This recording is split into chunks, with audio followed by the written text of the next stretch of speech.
សួស្តីអ្នកទាំងអស់គ្នាខ្ញុំបាទម៉ៃស្វាគមន៍មកកាន់ 9Techie និយាយទៅមួយរយៈនេះរៀងស្ងាត់បន្តិចដោយសារតែខ្ញុំចូលរវល់រឿងផ្ទាល់ខ្លួនប៉ុន្តែអត់អីទេថ្ងៃនេះឆ្លៀតបាននាំអ្នកទាំងអស់គ្នាមកភ្លក់អារម្មណ៍ថ្មីជាមួយនឹងខ្ញុំតាមរយៈការបើកប្រអប់ Realme 8 Pro ប្រភេទ Master Edition អញ្ចឹងចង់ដឹងថាតើវាលយប៉ុណ្ណាហើយវាមានអ្វីប្លែកខ្លះចាំអត់មើលទាំងអស់គ្នាវីដេអូនេះ sponsor ដោយហាងលក់ទូរស័ព្ទដៃ Harley Black Store កុំភ្លេចជួយ like page Facebook របស់គាត់ផងដើម្បីទទួលបានព័ត៌មានពីតម្លៃទីផ្សារទូរស័ព្ទទាំងថ្មីនិងមួយទឹក link ខ្ញុំនឹងដាក់ជូននៅក្នុង description ខាងក្រោម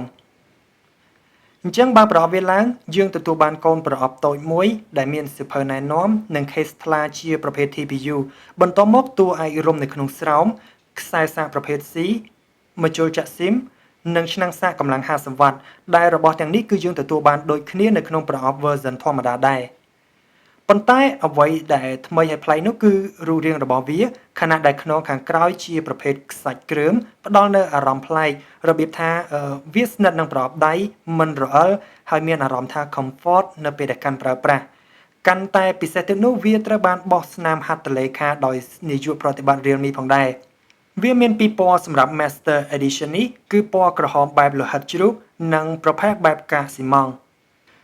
ចំណែកឯផ្នែកលក្ខណៈសម្បត្តិខាងក្នុងរបស់វាវិញគឺមិនខុសគ្នាឡើយគ្រាន់តែប្រភេទ Master Edition នេះកប់ RAM ចាប់ពី 12GB ឡើងទៅតែម្ដង